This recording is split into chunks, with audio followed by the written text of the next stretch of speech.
انتظار دیا گھڑیاں ختم نے دعوت خطاب ضرور دیاں گا، لیکن جو ساتھی محفل کے اندر کھڑے نے اور پیچھے بیٹھے نے انہوں میں التماس کراں گا کہ تھوڑے تھوڑے قریب آؤ نا، جو ساتھی آ رہے ہیں پریشان نے، جگہ نہیں مل رہی، تھوڑے تھوڑے قریب آ جو محفل کا ذوق بھی بنے گا اور محفل کی ادب بھی ہو جائے گی۔ یہ جو ساتھی کھڑے نے نا محفل کے اندر، انہوں بالخصوص میری اپیل ہے کہ بہ جان اور قریب قریب آ جان تاکہ محفل پاک کا ذوق بھی بن جائے۔ تو پھر میں دعوت دیاں گا کیونکہ تسی بہنا نہیں تو پھر محفل کا ذوق نہیں بنے گا، برائے مہربانی قریب قریب آ کے تاکہ جو ساتھی پیچھے آ رہے ہیں انہوں نے بھی جگہ مل جائے۔ بس انتظار دیا گھڑیاں ختم نے، میں دو اشعار حضرت صاحب کی نظر کر کے دعوت دین لگا ہوں، توجہ دل سن لیں۔ مشکل جو راستے تھے وہ آسان ہو گئے، کچھ ہی کہہ دو نا سبحان اللہ۔ سرکار دی ولادت دا یہ موضوع ہے اور میلاد مصطفیٰ بھی ہے، سرکار غوث اعظم دی 11ویں دا مہینہ بھی آ گیا۔ مشکل جو راستے تھے وہ آسان ہو گئے، مشکل جو راستے تھے وہ آسان ہو گئے، دشمن بھی دیکھ کر یہ حیران ہو گئے، آئے جب رحمت للعالمین تو پتھر بھی کلمہ پڑھ کر مسلمان ہو گئے۔ تو بلا تاخیر ان الفاظوں کے نال میں دعوت خطاب دیاں گا۔ خلیفہ مجاز بریلی شریف حضرت علامہ حفیظ الرحمان رضوی قادری صاحب اپنے نورانی وجدانی بیان دے نال ساڑھے دلوں کو منور فرمان گے۔ انڈیا تو تشریف لے آنے، ساڑھا کام استقبال کرنا، نعرہ تکبیر بلند آواز دے نال گنبد خضرا دے اندر میرے آقا نو علم ہوئے، میرے دیوانے محفل جائے نے، نعرہ تکبیر، نعرہ رسالت، نعرہ تحقیق، نعرہ حیدری حیدری حیدری حیدری حیدری حیدری حضرت علامہ حفیظ الرحمان رضوی قادری صاحب، قادری صاحب۔ تاجدار ختم نبوت زندہ باد، تاجدار ختم نبوت زندہ باد، تاجدار ختم نبوت زندہ باد، لبیک لبیک لبیک یا رسول اللہ، لبیک لبیک لبیک یا رسول اللہ، لبیک لبیک لبیک یا رسول اللہ۔ الحمدللہ رب العالمین والصلاة والسلام علی سید الانبیاء والمرسلین، اما بعد فاعوذ باللہ من الشیطان الرجیم، بسم اللہ الرحمن الرحیم، کنتم خیر امت اخرجت للناس، صدق اللہ العظیم وصدق رسولہ النبی الکریم الامین۔ پیارے اسلام بھائیوں، پیارے آقا حضرت محمد مصطفیٰ صلی اللہ تعالیٰ علیہ وسلم نے ارشاد فرمایا کہ جو میرا امتی روزانہ 1000 مرتبہ، کتنی مرتبہ جی؟ تھوڑا سا اونچی آواز سے، جو میرا امتی روزانہ 1000 مرتبہ مجھ پر درود پاک پڑھتا ہے تو وہ بندہ اتنی دیر تک نہیں مرے گا جتنی دیر تک اپنا مقام جنت میں نہ دیکھ لے۔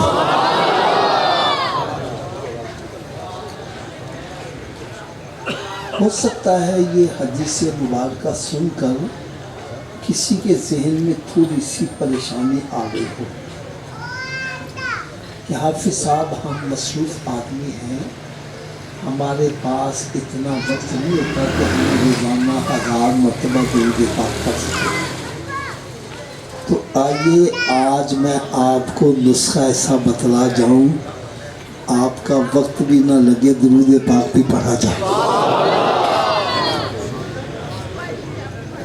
تو نسخہ کیا ہے؟ یا اللہ میری باتیں چند ایک ہیں لیکن توجہ سے سننا، پتہ نہیں آج کس کے دل پر چوٹ لگے رخ مدینہ شریف کی طرف، بڑے غور سے سنیں۔ نسخہ یہ ہے کہ آپ اپنے گھر سے اپنی ڈیوٹی پہ جاتے ہو، کوئی ملازمت کرتا ہے، کوئی کاروبار کرتا ہے، کوئی کھیتی باڑی کرتا ہے، یوں سمجھے کہ اس کو ڈیوٹی پلیس پر پہنچنے میں 1 گھنٹہ لگتا ہے. یہ ٹائم تو اس نے دینا ہی دینا ہے، چاہے خاموشی سے طے کر لے، چاہے گانے گنگناتے ہوئے، یا کوئی ذہن میں پروپوگنڈے سوچتا ہوا طے کر لے. اگر وہ گھر سے نکلے سب کام چھوڑے میرے آقا پر درود و سلامی پڑھتا جائے،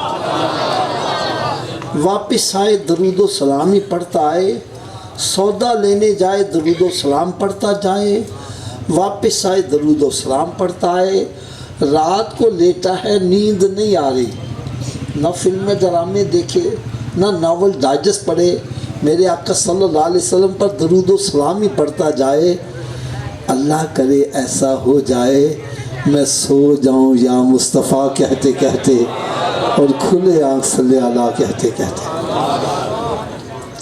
حضرت صاحب میں آج آپ کو ایک ایسی پیاری بات سناؤں، ایسی پیاری بات سناؤں، خصوصی طور پر جو میری نوجوان ساتھی بیٹھے ہیں نا، یہ بڑے غور سے سنیں. ایک جگہ حضرت صاحب میں بیان کرنے گیا تو ایک نوجوان لڑکا مجھے ملا، مجھے کہنے لگا حافظ صاحب آپ کے بتلائے ہوئے نسخے پر میں نے عمل شروع کر دیا. گھر سے نکلتا ڈیوٹی پر پہنچنے تک سارے راستے درود پاک ہی پڑھتا رہتا. پھر کہنے لگا بیسیکلی میں کارپینٹر ترخان، کہنے لگا ہاتھ سے کام کرتا رہتا زبان سے درود پاک ہی پڑھتا رہتا. کہنے لگا مجھے درود پاک پڑھنے میں اس قدر لطف آیا کہ میں نے دوست احباب کے ساتھ مذاق مسخری گندی باتیں فضول باتیں چھوڑ دی، وہ وقت بھی میں نے درود پاک کو دے دیا. کہنے لگا مجھے مزید مزہ آیا تو میں نے تاش شطرنج اڈی کھڈا 12 ٹیمی لوڈو اور موبائل میں گیمیں کھیلنا چھوڑ دی، وہ وقت بھی درود پاک کو دے دیا. کہنے لگا مجھے مزید مزہ آیا تو میں نے فلمیں ڈرامے دیکھنے چھوڑ دیے، وہ وقت بھی درود پاک کو دے دیا. کہنے لگا حافظ صاحب ابھی چند دن گزرے مجھے سونے آقا کا دیدار بھی نصیب ہو گیا.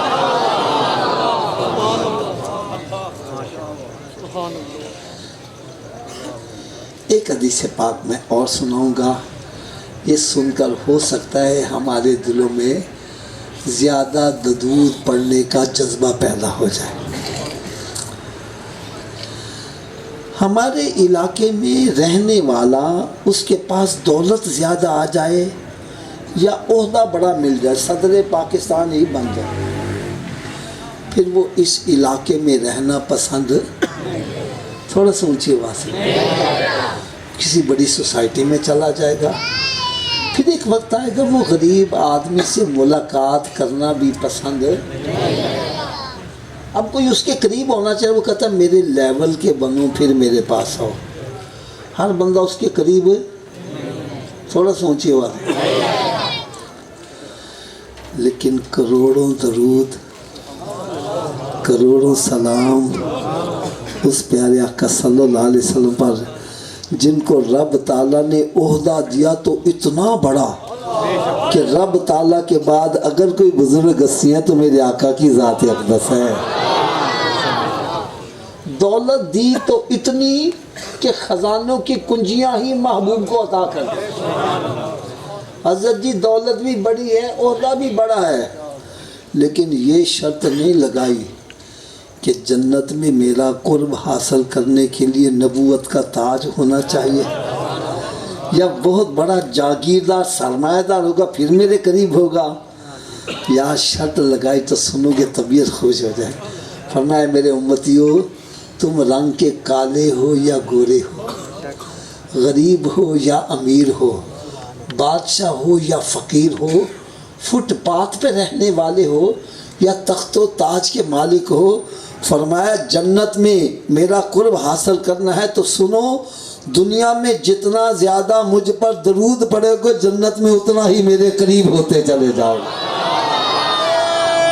تکبیر،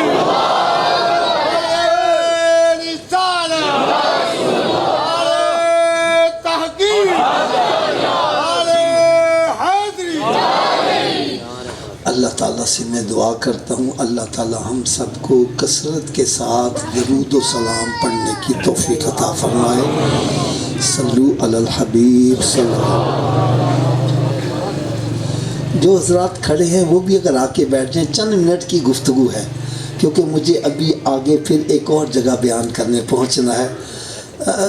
چند منٹ کی بڑا سکون کے ساتھ, کیونکہ کھڑے ہوں گے نا تھوڑی دیر شیطان کہے گا تھک گیا چل ان کا چل, تو اللہ کی رحمت پتہ نہیں کون سے حصے میں برسنے والی ہے. لو حضرت صاحب میں آپ کے سامنے چند ایک سوالات پیش کروں گا, آپ نے یار اس کا جواب بڑی توجہ سے مجھے دینا ہے.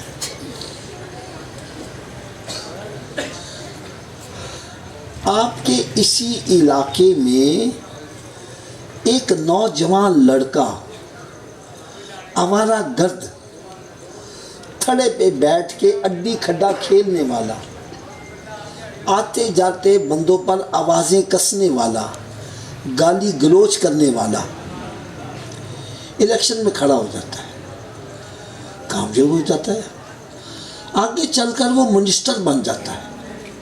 کیا بن جاتا ہے؟ یار بات بالکل سچی کرنا, کیا منسٹر بن کے بھی تھڑے پہ بیٹھے گا؟ تھوڑا سمجھیے آواز سے. اڈی کھڈا کھیلے گا, آوازیں کسے گا, گالی گلوچ کرے گا, اس کی کیا وجہ ہے؟ بندہ تو وہی ہے. آپ کہیں گے حافظ صاحب اس کے سر پر منسٹری کا تاج آ گیا ہے, تو اب وہ تاج کی لاج رکھنے کے لیے اس سے گرا ہوا کام نہیں کرے گا. ایسے ہی ہے.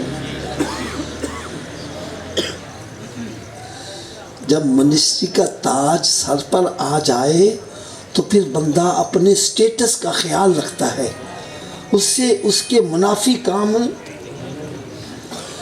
یار میرا عقیدہ ہے کروڑوں منسٹریوں کے تاج ایک طرف ہوں, سرکار کی غلامی کا تاج سب سے افضل ہے. میں صحیح کہہ رہا ہوں غلط کہہ رہا ہوں؟ آپ کہیں گے حافظ صاحب دلیل کیا ہے آپ کے پاس؟ تو دلیل بھی سن لو.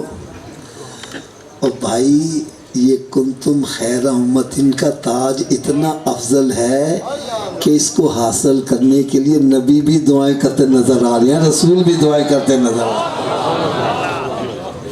جس تاج کو حاصل کرنے کے لیے نبی دعائیں کر رہے ہیں, رسول دعائیں کر رہے ہیں, یار ہم نے دعا بھی نہ مانگی, رب نے پیدا ہی محبوب کو امتی بنا کے کر دیا. شکر خدا محمدی ہم کو بنایا امتی, ارے کس کو ملا یہ مرتبہ, صلی علی نبینا صلی علی محمدی. اب میں ہاتھ باندھ کر ایک بات کہنے لگا ہوں. منسٹر کے سر پر تاج آ جائے, وہ اس تاج کی لاج رکھتا ہے.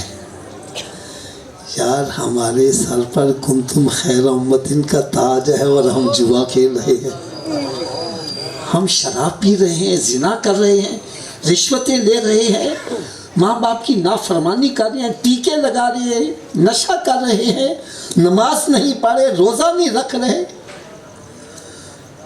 بھئی میں غلط ہوں, میری جولی میں ڈال دو. حافظ صاحب آپ غلط کہہ رہے ہو, میں سب کے سامنے معذرت کر لیتا ہوں, اور اگر میری بات سچے خدا رہا یار پھر اس پر عمل کرو. یار سرکار کی غلامی کا تاج سر پر ہو, کنتم خیر امتن کا تاج سر پر ہو, اور جھوٹ بولے, زنا کرے, شراب پیے, کیا یہ تاج کے شایان نشان ہے؟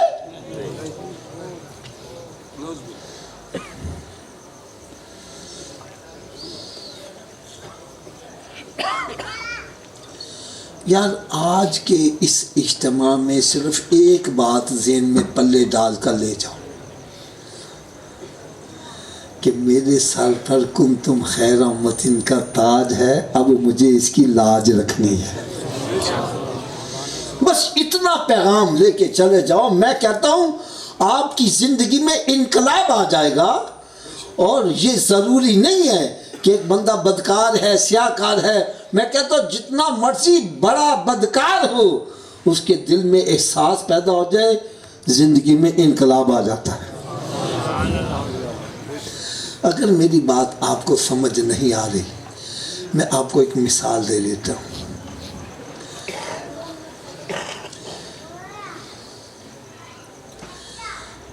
ہمارے لاہور کے اندر کچھ ہسٹوریکل پلیسز ہیں، تاریخی مقامات، شاہی قلعہ ہے، شاہی مسجد ہے، مینار پاکستان ہے، شالیمار باغ ہے، وزیر خان کی مسجد ہے، اس طرح اور دیگر مقامات ہیں جن کو ہم کہتے ہیں تاریخی مقامات۔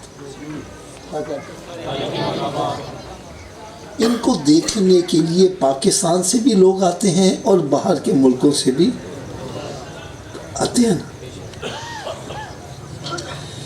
ایک عیسائی غیر مسلم وہ بھی لاہور آیا سیر کرنے کے لیے، اس نے ایک ہوٹل کا کمرہ کرائے پہ لے لیا، دن بھر سیر کرتا، رات کو آ کے ریسٹ کر لیا۔ ایک مرتبہ سیر کر کے اپنے گھر میں جب آیا، ہوٹل میں آیا، جیب میں ہاتھ ڈالا تو آنکھوں کے آگے اندھیرا آ گیا، جیب میں سے پرس غائب ہے، اس میں پیسے بھی تھے اور ضروری کاغذات بھی تھے۔ اب پردیس میں کسی کے ساتھ ایسا مس ہیپ ہو جائے تو پریشانی بہت زیادہ بنتی ہے۔ پریشان ہو گیا، اب میرا کیا بنے گا؟ پھر تھوڑی دیر کے بعد ذہن میں سوچا کہ میں آج جہاں گیا تھا صبح اٹھ کے وہیں جاؤں گا، شاید اس کا کوئی سراغ مل جائے۔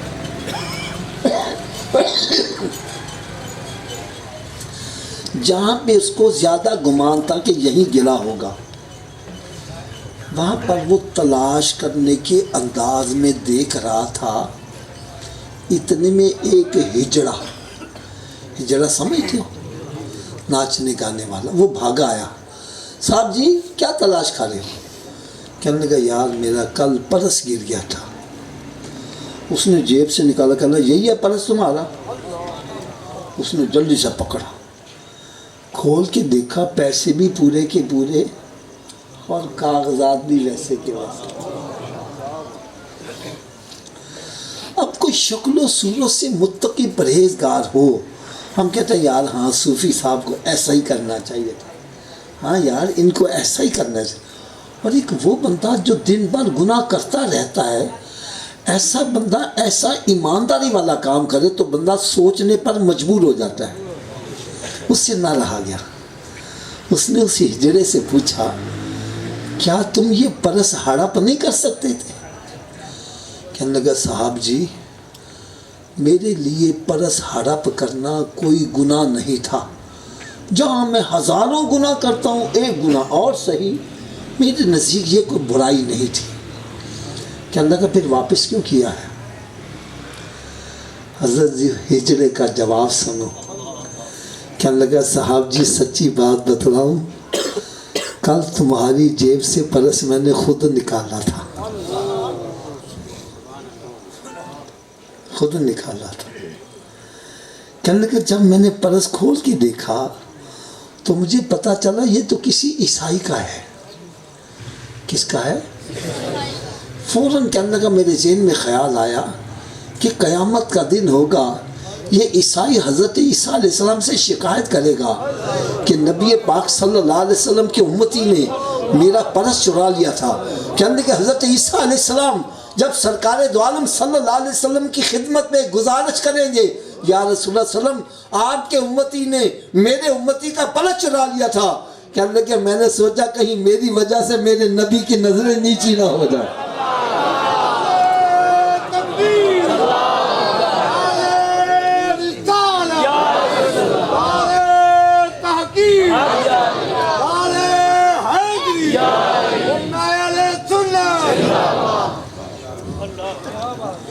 یہ دیکھو میرے ہاتھ بندے، خدا را ہمیں بھی چاہیے ہم بھی کوئی ایسا کام نہ کریں جس سے ہمارے نبی کی نظریں نیچی ہو جائیں۔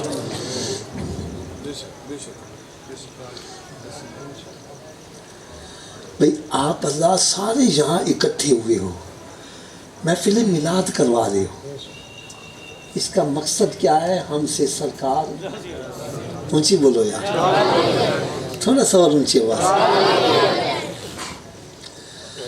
اگر آپ اجازت دیں تو سونے آقا صلی اللہ علیہ وسلم کو راضی کرنے کا ایک نسخہ بتلا دوں، عمل کر لو گے؟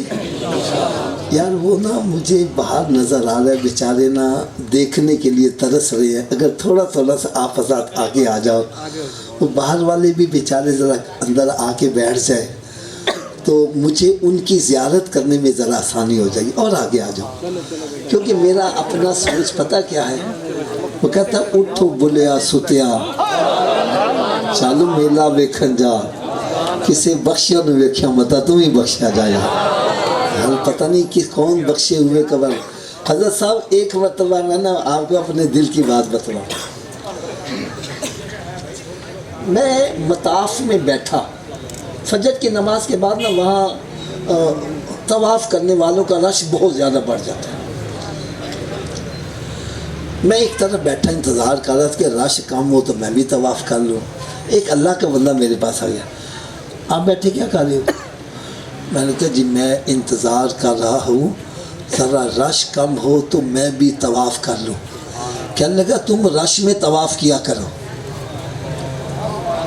کیا کیا کرو؟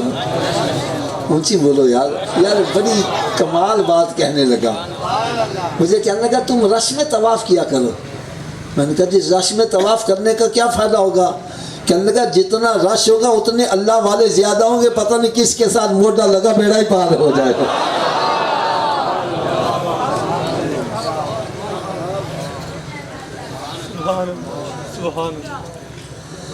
اس لیے میرے دل میں خواہش ہے جو باہر کھڑے ہیں اور اندر آ جاؤ یار، پتہ نہیں کس کی زیارت کرنے سے اپنا بیڑا پار ہو جائے۔ میں آپ کو نسخہ بتلانے لگا تھا، اگر آپ چاہتے ہو ہم سے سرکار راضی ہو جائیں، کیا ہو جائیں؟ اونچی بولو یار، تو پھر نسخہ سنو۔ میرے آقا صلی اللہ علیہ وسلم نے ارشاد فرمایا نماز میری آنکھوں کی ٹھنڈک ہے، نماز میری آنکھوں کی، اونچی بولو ذرا۔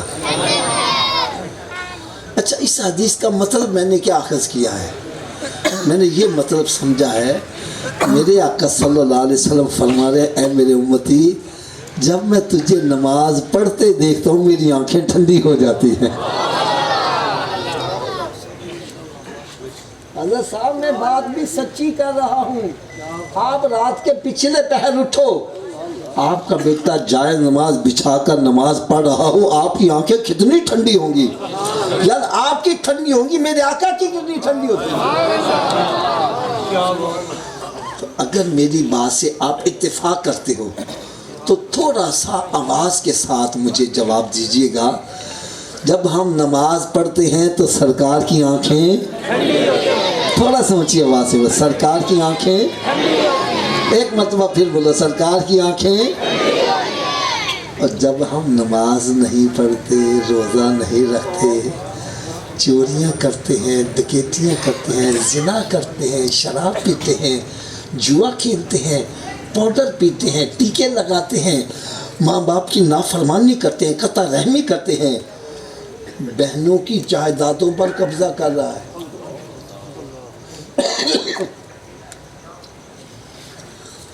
ابا جی فوت ہو جائے نا تو رشتہ دار اکٹھے ہو جاتے ہیں، بھائی کہتا ہے بہن سے بہن حصہ چاہیے کہ بھائی چاہیے،